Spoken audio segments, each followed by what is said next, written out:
Right, here we're looking at the process. Okay, so what does the budgeting process actually involve? Right, so can you discuss and do you respect the cash budget? Okay, in terms of the planning process. Okay, what preparation needs to be done? What evaluation needs to be done? How do we use it? That's something we need to consider.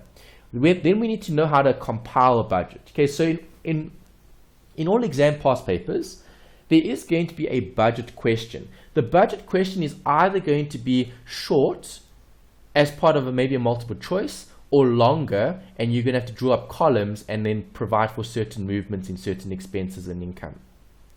Right, so when looking at the simplified procedure and we're looking at these pro forma statements, what is a pro forma statement? Or a pro forma invoice? It's not a final thing. Correct. It's before, not final.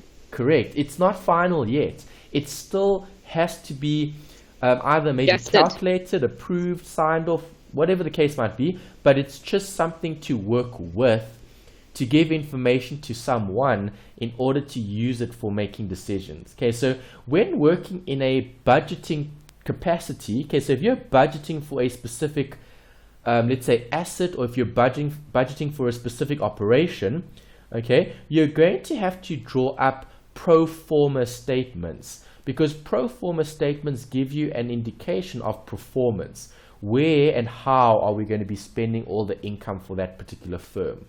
Okay, so when looking at pro forma, we're going to discuss what that means, okay, and we'll look at the usages of those pro forma statements. Okay, statements that are actually not really statements.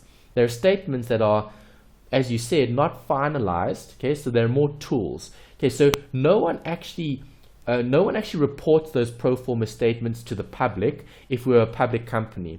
All these pro forma statements are internal documents, right? And you know there's two different types of accounting, right? What are the two types?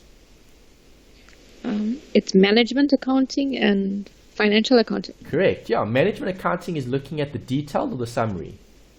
Yes. Which one? The detailed. The detailed. Okay, the detailed financial reports. Good. Okay, and then obviously financial accounting is the summary. So when looking at pro forma anything, we're looking at the management accounting. It's internal. It's something that people want internally to make certain decisions. Okay, so here's a note again about the process. We know long-term and short-term are linked. How are they linked? Yeah. We need to prepare. We need to accomplish short-term in order to make our long-term goals. Correct. Okay, so the long-term goal is dependent on what is happening now on a day-to-day basis. Yeah. So when looking at long-term goals, what is your company's long-term goal? Do you have that that information? Do they share that with you as being part of the organization, or is that something that the board of directors would know but no one else would? Yeah, I think it's with the board of directors. Okay, interesting. So they don't announce or communicate any, let's say, 5-year goals or strategies that the employees that would be, let's say, part of, in terms of how do we achieve that? Is there anything you could think of that relates to your role? The only thing is, I mean, we are aware of the financial situation of the company because we're in finance. Yeah. Like if things need to get cut down or things need to get sorted out in like the previous financial year, that's what we're told to do. Okay. But nothing further. Nothing further. Yeah. So they don't share like the long-term goal. So the long-term goal, I know you mentioned before that the company has grown a lot in terms of acquisition. So you've bought a lot of like smaller businesses to help the bigger, let's say, to help the larger ship operate. Yes. So in that sense, were those strategies communicated to you? So why did your company buy the businesses they bought? No, we just hear of it when the deal is done. Okay, interesting. All right, so that's fascinating. So the long-term goal isn't really known in your company.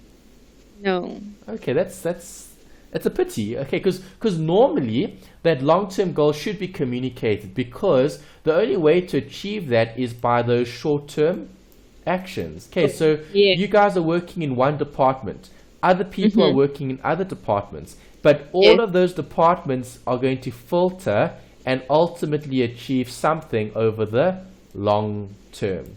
Okay, so what you guys do daily, what you guys do weekly, what you guys do monthly, right? If that is aligned with the goal, then it's going to be achieved over that period of time, okay, over the 5 years, over the 10 years, depending on how long you're planning for. Okay, so that's not the best example because we're not privy to that information, so we don't really know what's happening. So I'm going to make it more focused on you. So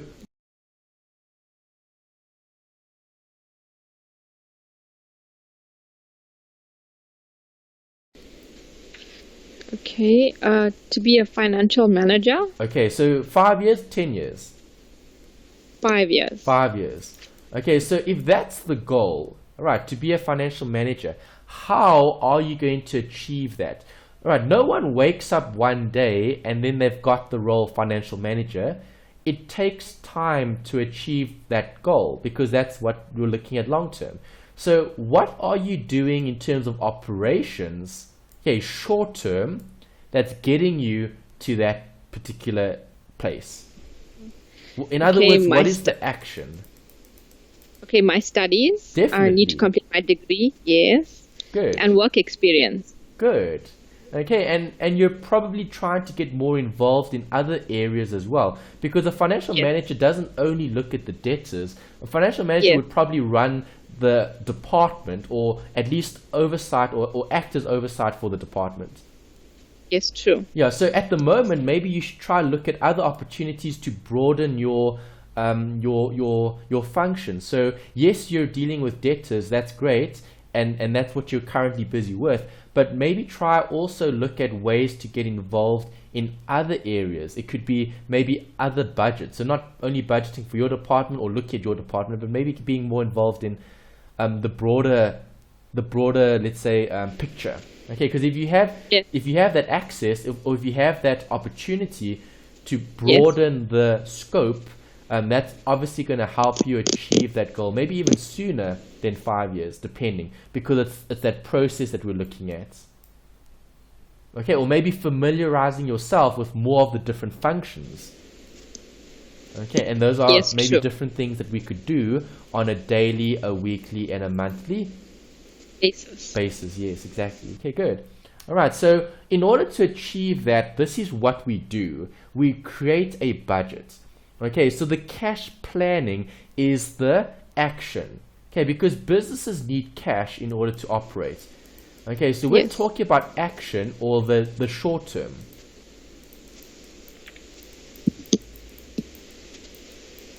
That's going to be looking at what are we actually doing with the cash that we have in the business. Right, so do you agree what you have in terms of cash and where you're spending it is actually going to determine what the long-term goals are? So if you're the type of person who's spending a lot of the company's budget on expenses, is that company focusing on future growth? If the allocation is more towards expenses? No. No, it wouldn't be. Right, and see, that's how the cash budget helps us with determining the company's priorities. Okay, because what if we say is part of the budget? Operating, investing, planning, investing, financing. Financing, yes. Okay, so those are the three sections we saw earlier. We recapped it in this set of notes, and we also spoke about it last week as well. So those are the three areas where you can use your finance, okay, your cash. Okay, so cash is either part of operations. So we're either paying suppliers, or we're collecting cash, or we're paying for stock, whatever the case might be. All right, investing is looking more long term. Okay, so we're taking cash and we're buying new equipment, or we're buying vehicles, or we're buying property. Okay, financing is looking at the interest or the dividends. Okay, so where did we get the cash, and we need to finance it. So if we're using our own cash, we need to pay the owners compensation, okay, in the form of a dividend or a return. If it's cash that we've received from debt in terms of loans, we then need to pay interest. So in terms of the budget is going to look at all of them. Okay, they're going to look at operating, investing, and finance, and that's the only if you're just thinking about cash, that's the only thing that we can do with our cash. Okay, even if you take it more personally, okay, if you look at individuals, right? So as an individual, you're either spending money on operations, okay, so that's like food and day-to-day expenses, and then investing would be more long-term, okay, so your policies and your investments and so on. Okay, or you're paying off your debt, your bond and your home loans and all of that. So that's the only place where you can actually allocate funds to. Funds are allocated to those three categories. Mm-hmm. Make sense? Yeah. Okay, so do you budget? Yes, you have to. Okay, does your company budget? Yes, on a daily basis. Okay, so everyone should budget. Right, because budgeting is a way to keep track and to monitor and even to control the operations, the investing, and the financing of the business. All right, and that's why you said budgeting daily even. Okay, that's hectic. Sure, so you guys are doing daily budgets. Yes, like basically cash planning every day, how you're going to spend that money. Yeah. All right, yeah, that's important. Why? We need to know how much of money we need to have in our bank accounts available to pay certain customers, depending on their terms. Yes. Okay, good. Okay, so and that is important for the company's operations. If we don't pay that supplier, then we're not going to get that equipment that we need or materials that we require. Okay, perfect. Yeah, great answer. Okay, so budgets are key. Budgets are important, right? And we need to obviously have better record keeping, okay, in terms of the system that we maybe are using to really help with the decision making. So why should companies budget? We've already answered the question. The key is always around the decision making, right? So as you said, you're keeping track of the cash. It's a way to maintain your relationship as well with your creditors, your suppliers, and also to prevent any shortfall in the actual resources of the company. Yes. All right, perfect. All right, so how long is a budget normally for? We normally plan for 6 months. Yes. And then a year.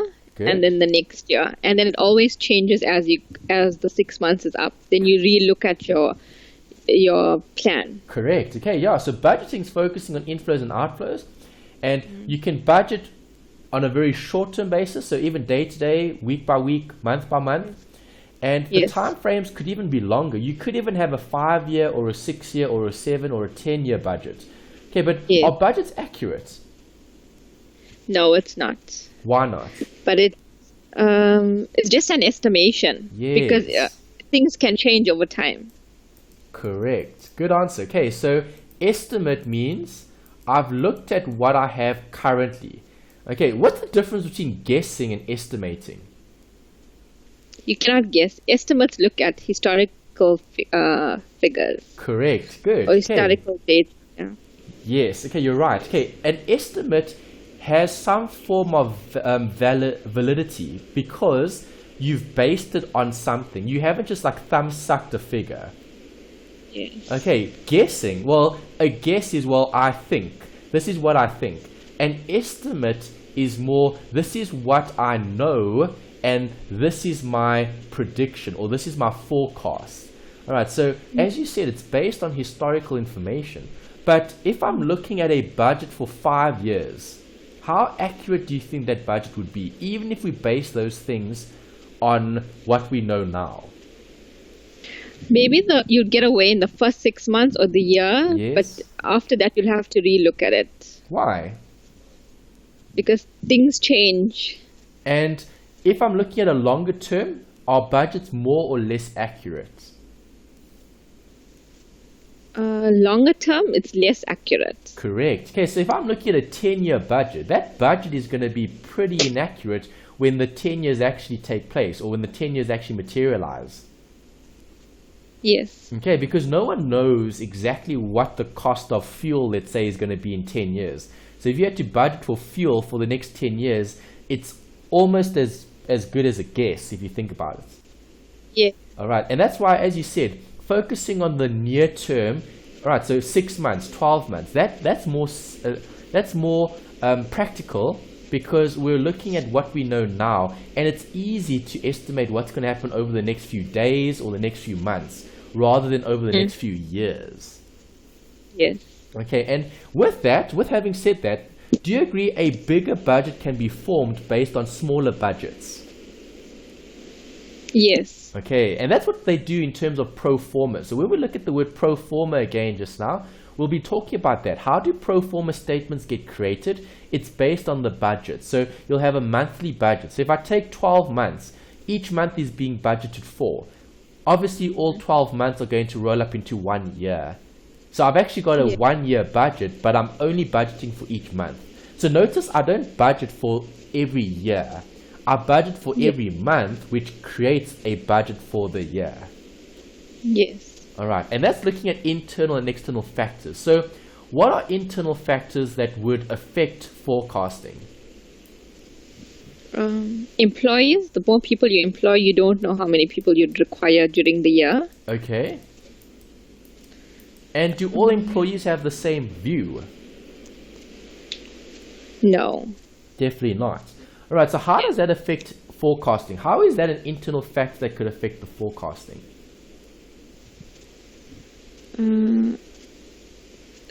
People's salaries are different. Possibly. Yes. But and what also about the way decision people making? think. Because Yes, remember, the way people forecasting- think. Yeah. Okay. Just say that again.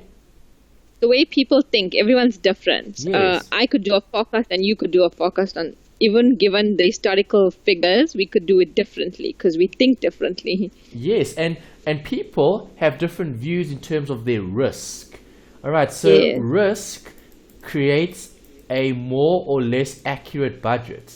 Okay. So budgets aren't accurate because there is always a risk that we haven't considered.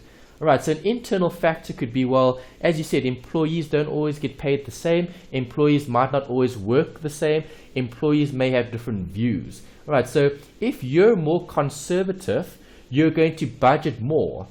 You might over budget. If someone's more aggressive, they might undercut the budget. Yeah. Okay, they might miss the budget if they're more aggressive. Okay, so also depending on our view on risk, it's going to either affect the budget negatively or positively. And then some external factors.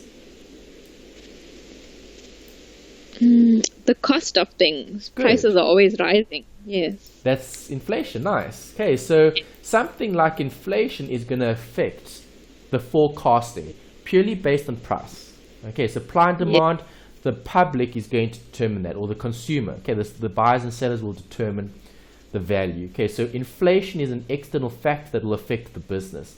Something else that could affect the business that's external could be news. Okay, and if we're looking at a budget, right, the biggest news item around the budget is the budget speech. Okay, so sales is income. Disbursements are relating to the expenses, the payments. And focus is going to be on cash flow when budgeting. Right, so what's your view on the current, let's say, budget that we'll have for 2017?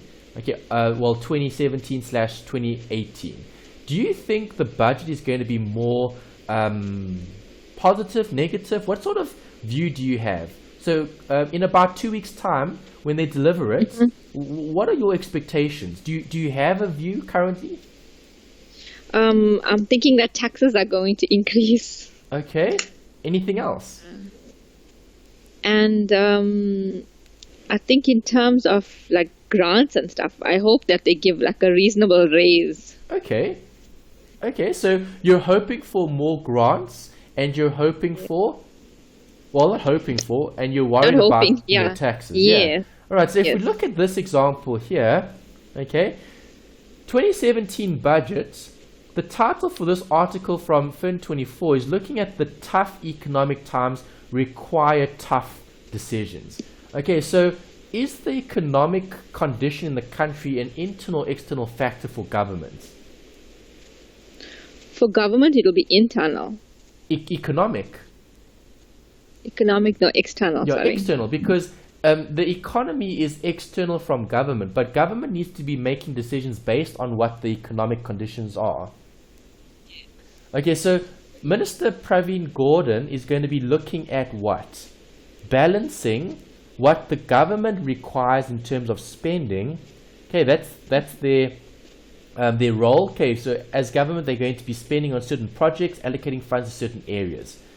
But he needs to balance that with all of these risks. Because for example, you said they're going to increase the taxes. That's your view in terms of the year. But they are probably going to increase taxes. We just don't know where, because they have to cover certain expenses. Okay. Expenses. Yeah. So when looking at that, right, is the budget going to be? Is everyone going to be happy with the budget? No. No. Okay, there are always going to be parties, or there are always going to be departments that are going to be wanting more of the budget. But a budget is an allocation of limited resources. Mm-hmm. Okay, so even for the country even has a budget, right? They're also budgeting, right? They normally come out with a midterm budget. Okay, so around August, September, October, somewhere around there, toward the end of the year, they present a midterm budget. Right, so they're also budgeting for like 6 months, but that's not the main focus, because the main budget comes out only in only in February.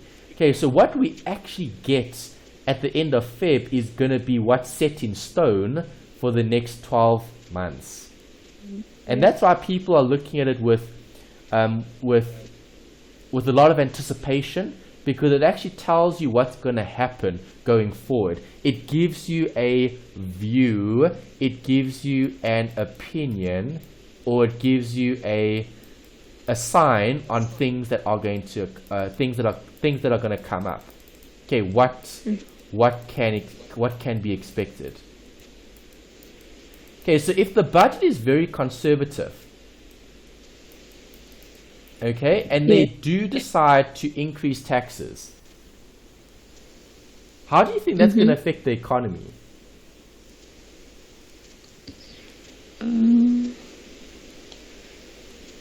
So government is going to rather collect taxes from their citizens than take out more debts to pay for expenses, right? Because remember, we're looking at managing the budget. So if you don't get tax on the citizens, you're going to have to raise loans from other countries. Yes. I think that it would affect people's spending, because it means less cash in our pockets. Correct. So it could, how does that affect the broader? So it's going to be bad for the economy. Yeah. But then the other view is people still need their like your basic requirements, like your food and stuff like that. So people will still be spending, but not as much. Yes. Okay. Good. So that's taking it a bit further in terms of what would the economic, let's say, what would the influence be, all right, from an economic point of view, right? So your point is valid in terms of what you've mentioned here. Okay. Obviously, if they increase the taxes, less money for the average consumer. All right. So it might make things more difficult for certain individuals compared to others potentially.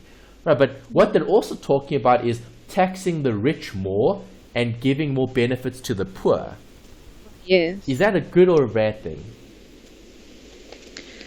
It is a bad thing, but I think that the richer will be able to afford it. It's just that the poor of the poorest suffer the most. Yes. Okay. So So there's always a debate. It could be a pro or a con depending on your view.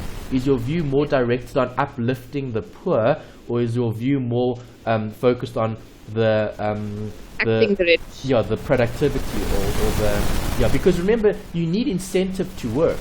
So now if the rich are being taxed more, what incentive is there to work more? Because the more you work, the more tax you pay. Yeah. Right, because I mean, think about it. If you're in the lowest income tax bracket, you're going to be paying around like 18% tax or 25% tax.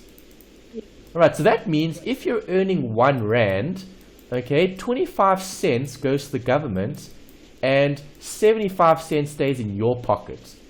Right, so now let's say you increase your income, right, and now you're earning in the upper levels of the income tax bracket. Okay, you're going to have to pay 41% of every rand, okay, toward tax. So that means 41 cents of every rand goes to the treasury, and 59 cents stays in your pocket. All right, let's say that it's increased. Let's say we increased it by a lot, and we make it a 60% split. So 60 to the treasury and 40 to the individual.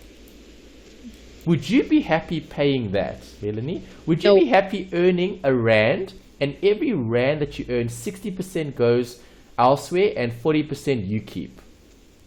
No, not at all. It's like I'm working for the government. Okay, it becomes a problem as well. So it's a balancing act. Okay, and that's why they try and look at other ways to collect taxes, because doing it this way isn't always the best way to do it. All right, but you might have other things like that. They might consider changing that. That's always a discussion. There was a discussion last year. It didn't change. Yes. Okay, Yes. it's a discussion this year. It might change depending on what's Yes. going to happen with the actual budget. That. Yeah. Yeah. Right. So they're thinking, well, let's increase VAT, because VAT is applicable to different products. Not all products have VAT. Yeah. So VAT is related to spending. Okay. So if we want customers, or if we want people to save, okay, maybe increase the VAT, make things more expensive. Maybe they'll save more. I don't know. Okay, but it's a very big discussion as well in terms of VAT changing, possibly. Okay.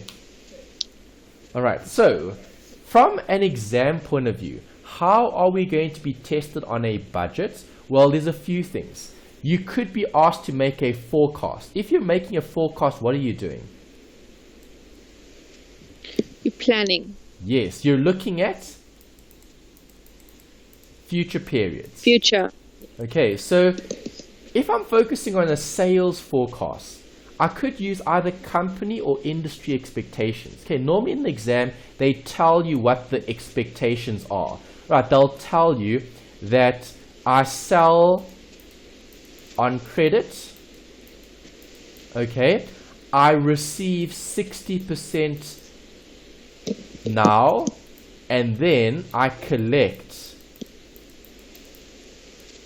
30% in month 1, and I collect 10% in month 2. Okay, that's the expectation. Right, and expectations are based on someone's estimate in terms of their guess. Okay, what an educated guess. Right, so someone in the department. So do you agree you've probably got a very good idea of when who pays what? Yes. Okay, you probably know, okay, those debtors are good, those debtors are a bit problematic, and then those Yes. debtors are a nightmare. Yes. Okay, 100%. so why do you have that view? It's because you have that company expectation. You have that internal view or sight on that particular area. Yes. Okay, so for you to predict your forecast, you could probably do a really good job at doing that in terms of making it as accurate as possible. Yes, true, because you know how what's expected from each customer. Yes. And it's their habits every month.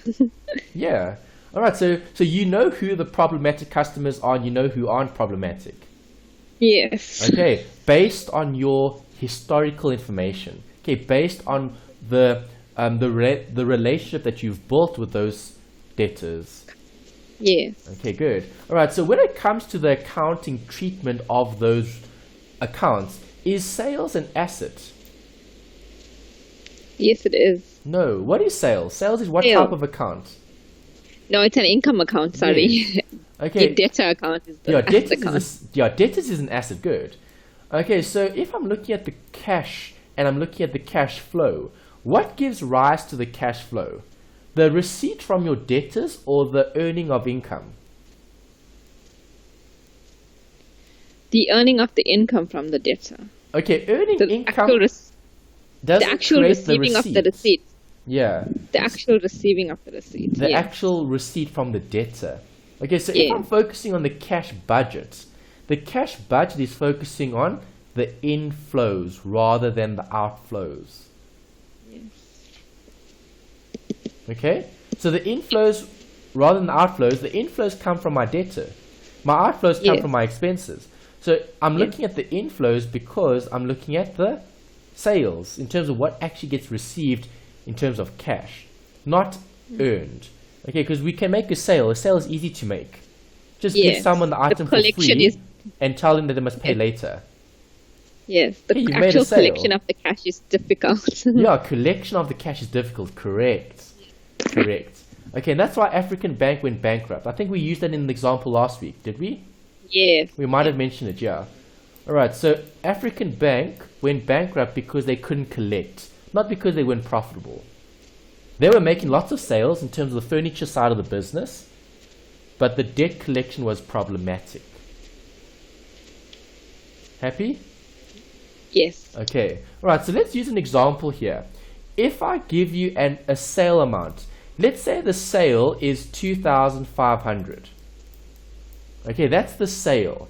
Right, I want you to now describe the cash flow for this particular business using what we said earlier. And I've given the example in brackets as well. Okay, so 2,500 is the sale. Okay. Talk to me. Tell me about the cash.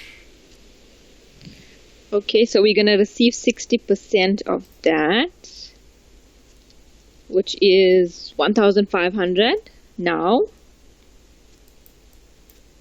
Inflow, outflow. Inflow. Keep going. Okay, and then we'll receive 750, which is an inflow When? when we receive the 750. Month Yes, one. the next Okay, month. so this will be month now.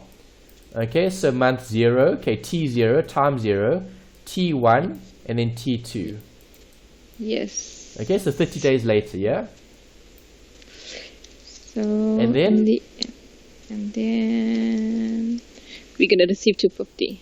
Good. T2. T2, yeah, time 2, so month 2. All right, so looking at that, are those positive cash flows? Yes, it is. Yes, it is. All right, but then let's assume, okay, that in terms of inventory, okay, so you're selling the out of the product, okay, product X, okay, and the product costs you, okay, 2,000. Yes. Okay. Give me comments now about the cash planning. Okay, so 2,000 is going to be your expense. Yes, that's the expense that we're going to have to incur today in order to supply our consumer with a product.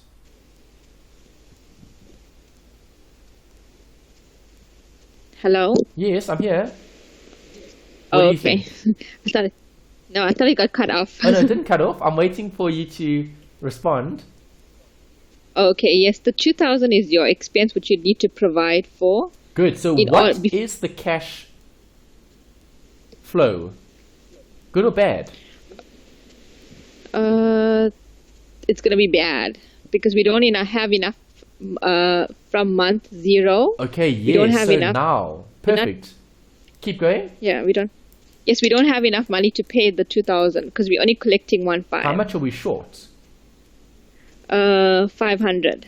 Exactly. Okay, so if we look at now, as you said, times 0, is the situation good? No. No, so who's It's not. in a better position? The person that's going to be receiving the 2,000. Correct. No. The consumer, the person buying the item from the business. Because Yes. remember, we're always looking at things from our business's point of view. So from the business's point of view, is the business out of pocket? Yes. Yes, the business is out of pocket because they're out of pocket by 500. That means that Yes. the business is actually providing more cash flow for all of their consumers. Yes. Okay, because if you're selling something, so you're selling something today for 2.5, right? But how much of it Yes. do you receive today? Only 1,500. 1.5. So in terms of Yeah. cash flow, net positive or negative? Negative. Negative. Right, you're still down 500 in terms of cash flow. So if this business has cash on hand, if they've got cash on hand, will they be able to operate? Yes, if they have cash on hand. Yes, they will. If they don't, No, you No, then wouldn't they're be going to able have to to. seek financing, right? Yeah. Okay, so do you see how that affects the cash planning? Yes. All right, so next month, what happens next month? What's the cash flow You'll in the be following month? okay. Minus the 500, you'll be in positive of 250. Okay, good. So see, you look at the net effect. So you would have started with minus 500 now, but Yes. now you're getting plus 750 in the following month. So now you've covered the 500. So if you did have to finance the 500 initially with, let's say, credit, okay, the Yes. interest that occurs on that credit will have to be paid by next month's cash flow. Yes. Okay, so do you see how the financial management is working in terms of money you receive versus money that goes out? Yes. And it's not about the sale. Making a sale of 250 doesn't mean the business is in a good position in month 1 or month 0. True. True. Okay. All right, and that's what we need to look at here in terms of the accounting treatment. So when do the accountants record the sale? As soon as the month the sale is made. Exactly. All right, so you are going to see a sale of 2,500 sitting in the books of the accountants.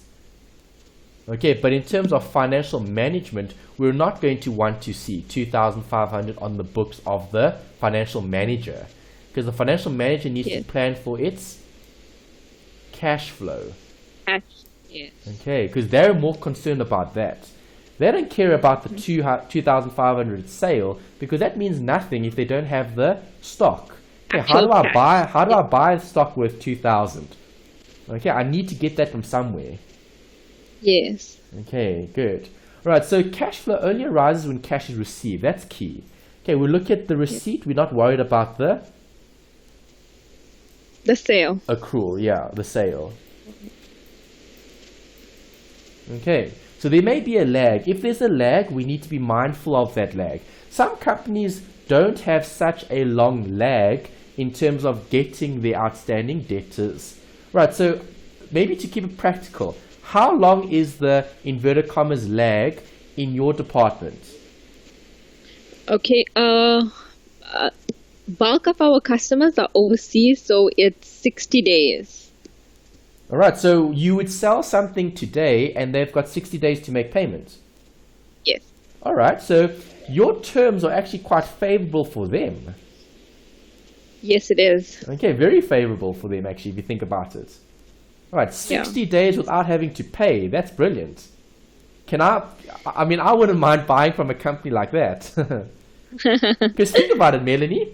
You could Yes. buy from your company and you've got 60 days to sell that item. If you sell it now, right, you can earn interest on that sale for 2 months before making payment on that purchase. True. But because it's overseas customers, it takes like sometimes 6 weeks for them to receive the actual goods. True. Okay, so delivery is a factor to consider as well. Yeah. Okay, so Yes. in that scenario, because you're looking at two things now, you're looking at the purchase and the sale. Yeah, if I'm just focusing on the sale, that's Yeah. looking really good. But if I'm looking at the purchase, obviously it's going to take longer to get the actual stock before I can sell it, maybe. Yes. Okay, true. Right, but then I could still sell it, but then just tell my other customer, okay, to wait 6 months to receive it. Yes. Okay, I'm just trying to think practically here relating to your example. Okay, but yeah. Okay, I think you get the picture, right, in terms of a lag. Yes. Yes. Okay, and it's always based on a percentage. And the percentage is taken from historical information. Right, so the manager, the people actually doing the work will have the best estimate. Okay, because Yes. they're not guessing. Okay, so Melanie, let's see if you can complete this budget for us. Okay, it's a very short, simple example. We've just got 2 months and then we've got a total. Okay, so we're looking at month 1 to month 2. Right, so I'm going to talk about a expectation.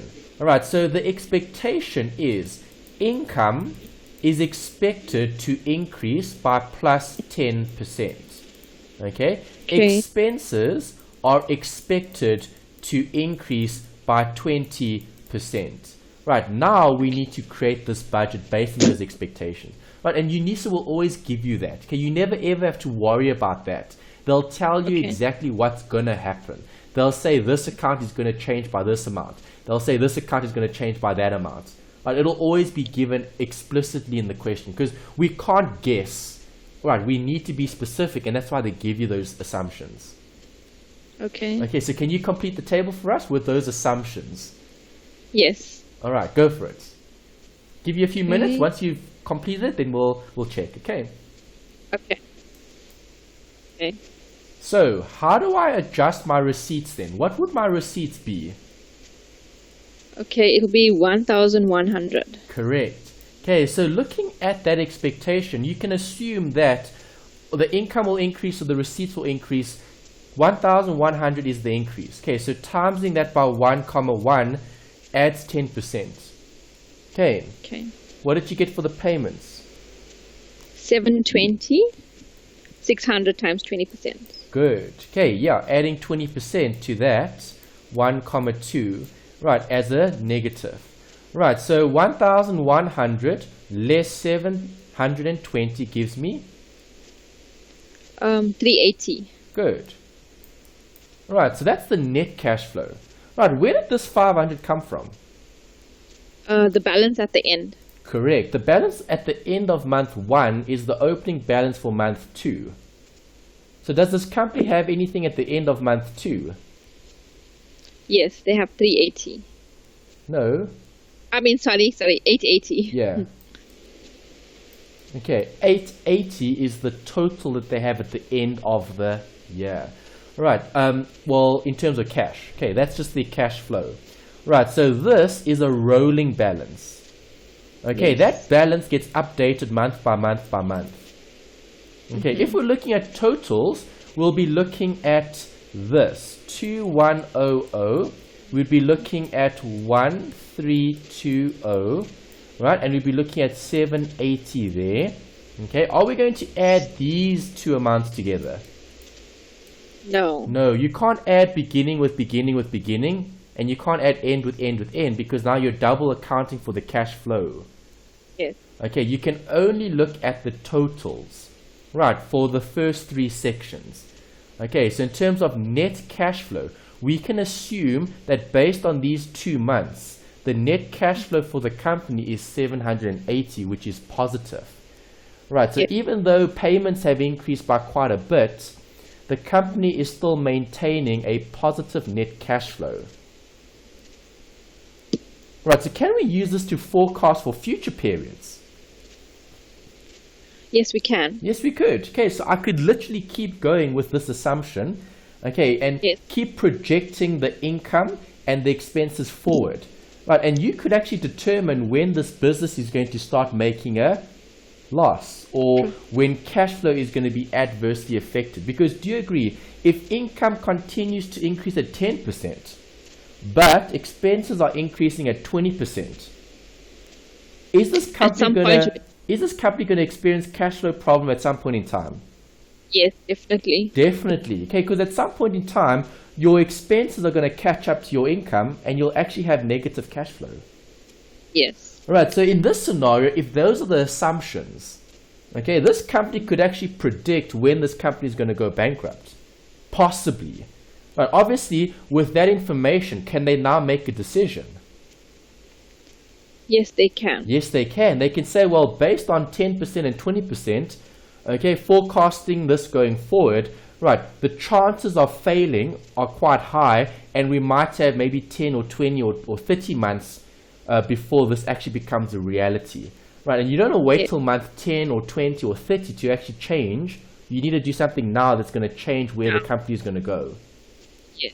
All right, and that's where the decision making comes into it. Okay, because now we may have to increase the targets. Right, so maybe, okay, so if income is only going to increase by 10%, that's fine. Right, but then let's change the targets. Let's try and make the sales team sell more. Right, so in terms of the sales department, we might have to increase their targets so they must sell more. If they increase the units that are being sold, okay, we can still live with increased receipts because the volume will go up. So if there's more volume, right, then we'll still land up with more income, which can then offset the increased payments, possibly. Okay, so those are just things that we could maybe consider when looking at decision making. Yes. Okay? All right? Yes. Okay. All right, Or we can cut down on our expenses. Pardon? Or we could cut down on our expenses. Or you could cut down your expenses. All right, so yeah, you don't always have to focus on selling more in terms of income. It could be something internal. So maybe review expenses, definitely. Okay, so cutting certain expenses to help support the business. That's definitely a decision that we could take, yeah. Okay. So would you prefer cutting expenses rather than increasing sales? You can focus on both areas. Yeah. But which would you prefer doing? But income is most important. Cash is important. Income is important, but it also depends on the type of environment as well. Yeah, so you are right, because sometimes it might be better to rather cut expenses than it would be to increase income. Yes, sometimes it's not always easy to make a sale. Correct, yeah. Yeah. All right, so are budgets accurate? Let's conclude in terms of the discussion we've looked at so far. Okay, not 100% accurate. Why not? It's an estimate. It's just an estimate. Yes, okay. So budgets are an estimate and they relate to the future. So if you talk about accuracy, you could have said, yes, budgets are accurate, but then you're looking at what? Very short term. Yes. Okay. And if you're looking very long term, well, then you can't say they're very accurate. No. Okay, so accuracy depends on the time frame. Actuals. Yes. The time frame. And also actuals, yeah, current information, definitely. All right, so how do we cope with uncertainty?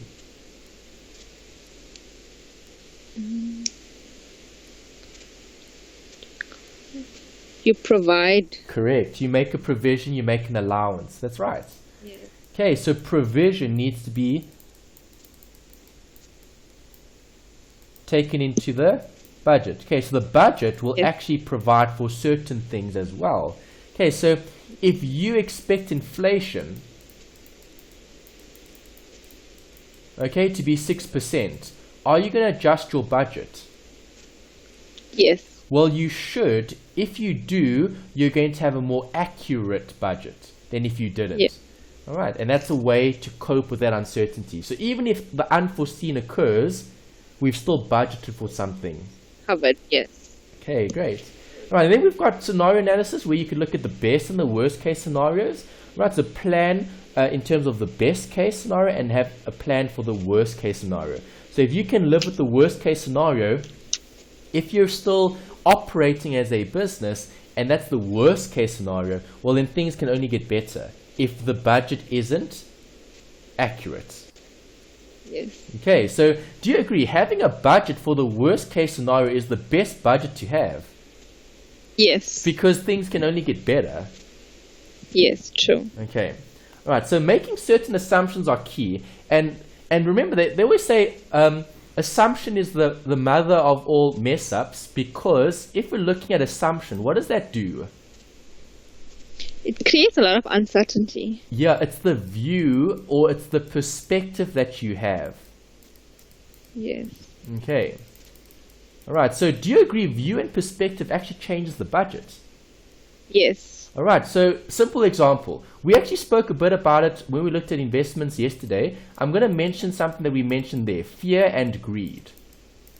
Okay, so when things are good, if we're in a recession, things are bad. If we're in a boom, things are good. Yes. All right, so when things are good, do you think managers are going to be budgeting more or budgeting less? Budgeting less. When They're going to be good. budgeting more in a boom. Yes. In a boom, things are good, so they're going to be allocating more budget to everywhere. Yes, they have more money to play with. Well, not necessarily they have more money to play with, it's just an assumption. They think they're going to have more money than they actually have. Yeah. Yes. Right, but then now what happens, let's say if something happens in the economy, right, a bank collapses like Lehman Brothers, okay, in America in 2008, we have a collapse. All right, so if we use that example, back in 2008, yes, okay, the global financial crisis had started when Lehman Brothers had gone bankrupt. bankrupt. Okay, did anyone foresee that happening? No. There were a few, okay, but not enough people knew that that was going to happen. Okay, we'll actually talk more about this in investments later. It's part of the examples, but for now, I just want to discuss the impact of perspective. Right, so back in the day, back in 2007, 2008, before the crisis, things were good, right? Yes. Okay, so people probably had budgets that were so profitable. They probably predicted like 20 years worth of profit. Mm-hmm. They probably had inflated most of their line items in terms of marketing and advertising. So let's just do all the marketing advertising we want, because our future income will pay for that expense. Mm-hmm. Right? Let's give big bonuses as well, because things are good. There's a boom. The economy is running. Everyone's positive. So does that create a more accurate or a more inaccurate budget?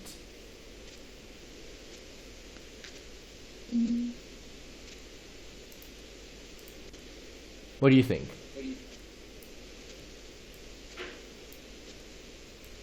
I think it's accurate. It creates inaccuracy. Okay, because we need the set of glasses. Okay, so it's the glasses that we're looking through which either clouds the view or makes it more clear. Okay, that's the point I'm trying to make here with making certain assumptions. Okay, so Melanie, you gave me an assumption earlier. What did you say about the budget speech? You said taxes are going to rise. Yeah. That's your assumption. Okay, so Yes. based on your assumption, okay, obviously your decision making or your budget is going to provide for it. So when you're planning your budget, you're going to be probably keeping maybe more aside in terms of savings perhaps to then accommodate for certain income and expenses going forward. Yes. Based on your assumption. Okay, but let's say someone else's assumption was, well, the government is going to be very lenient and they're not going to increase taxes, they're actually going to decrease taxes. That individual is probably going to be spending more now because they don't have the same view or assumption as you do. Yes, you see how that that's true. changes the budget? Yes. Okay, and do you see how that creates an adjustment that could possibly arise? Yes. Okay, and that's why you probably review your budget maybe every few months. You're always adjusting the budget for actual versus budget, and you're looking at how the budget is changing because things always change. Perspectives change. Reality also affects future. Yes. Okay, is that all right? Yes. Okay. Now then we've got a note here about, can the budget only budget for income and expenses?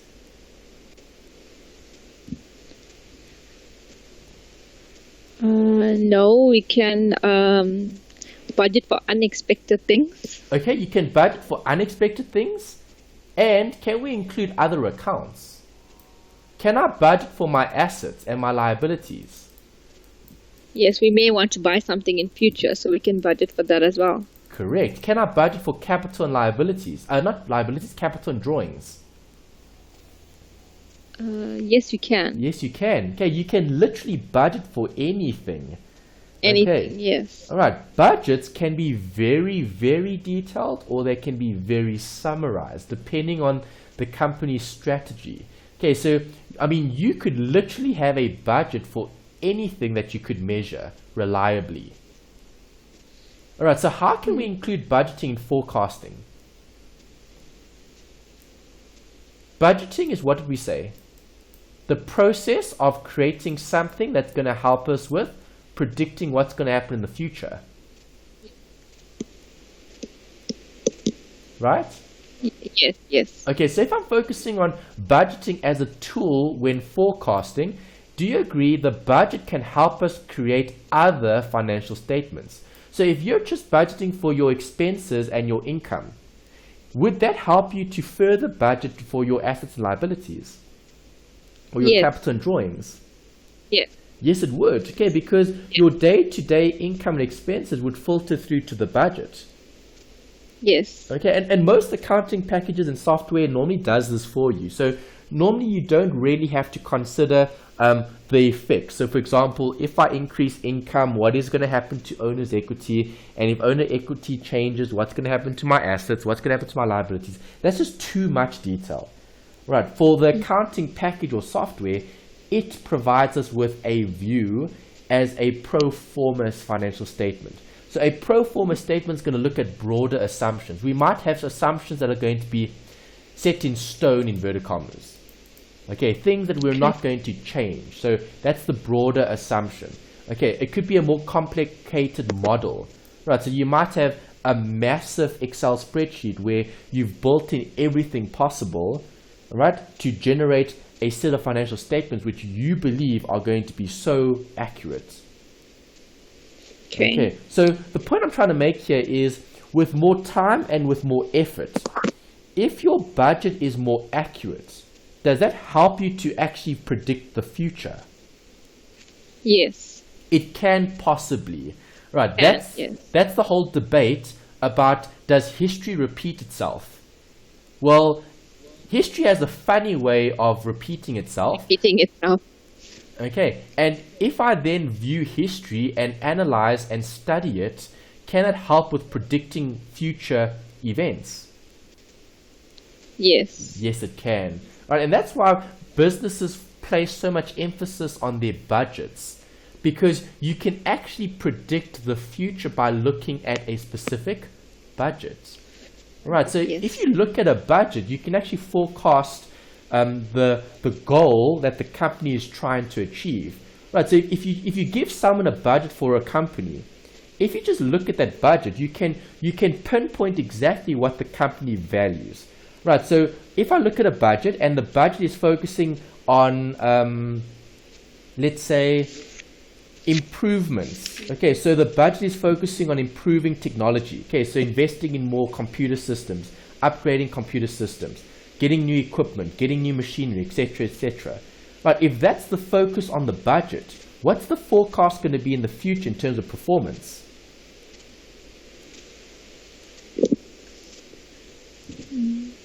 Good or bad? Good. Good. Okay, the performance in the future is going to be great because the company's investing in things today that'll generate future economic benefits in the future. Okay, so better computer systems, better computers, better technology, better everything, okay, will help the company's performance going forward. Right, and that helps us with forecasting, that helps us with predicting what's going to happen. Yes. Okay, that's our best crystal ball in a financial management context to make a decision on what's going to happen in the future. Right, the textbook talks about a judgmental approach. Okay, why do we use the word judgmental? People are judgmental. Okay, so there's always going to be some sort of bias. Yes. Okay. Unbiased. When approaching certain budgets. Okay, so a judgmental approach. Okay, I've put a page reference here. What version of the textbook do you have? Edition 1 or 2? The second edition. Second edition. Okay, so I think the page number might be incorrect. Let's check. Judgmental approach. Okay, it's actually on page 128 in the second edition. Right, so in the first edition the number's 117. In the second edition it's on 128. Okay, if you go to page 128, you'll see they define the judgmental approach as a simplified approach for preparing the pro forma statement of financial position under which the firm estimates the values of certain statement of financial position accounts and uses its external financing as a balancing or plug figure. Right, so what is a judgmental approach focusing on?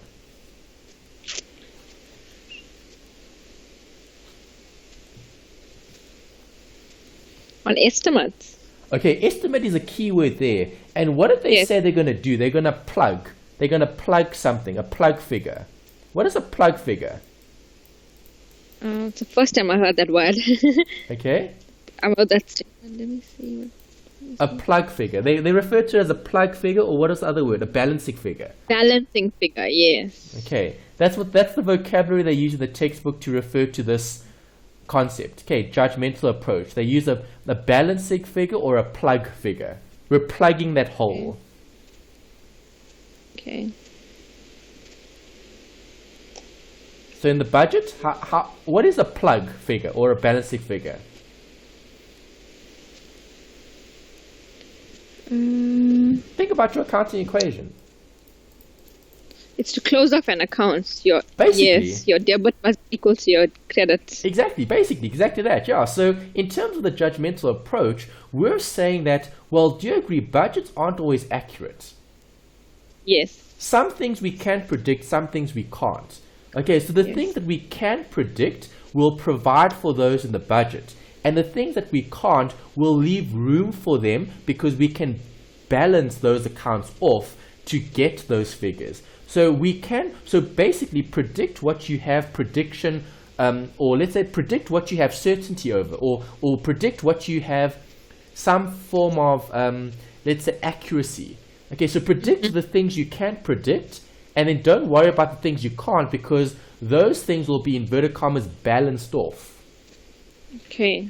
Okay, so for example, are you predicting what your mark is going to be? Yes. Okay, possibly. Okay, are you predicting what questions are going to come up in the exam? As we go along, yes. Okay, so which is more, in terms of our ability to predict what's going to happen, what's more accurate? Is it easier to predict the mark, or is it easier to predict the questions that come up in the exam?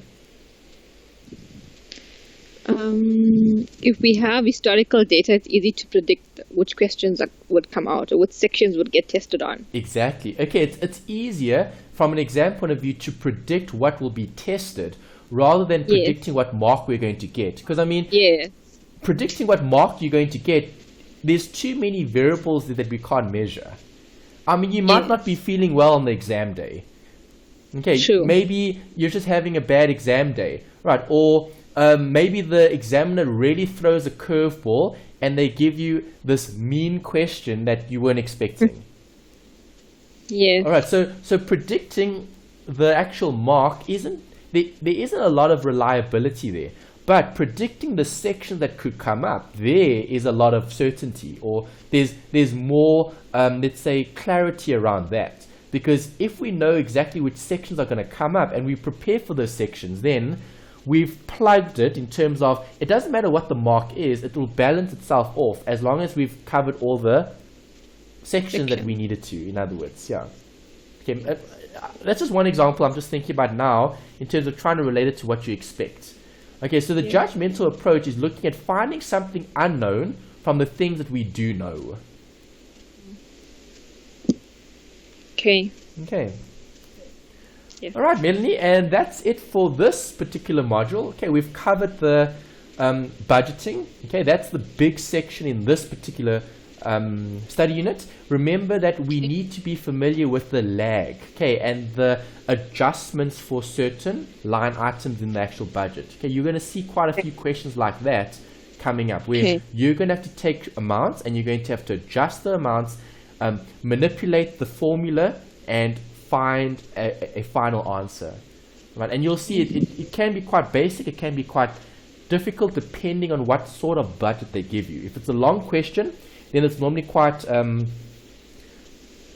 long in terms of application. If it's a short question, part of the multiple choice, and they normally ask you for one or two things, like what are the future sales going to be, what is the future profit going to be. It's generally quite straightforward when it comes to the short question. It's just the longer question that we need to be mindful of. Okay. Right, got any questions about this section? No. All right. It's a nice one.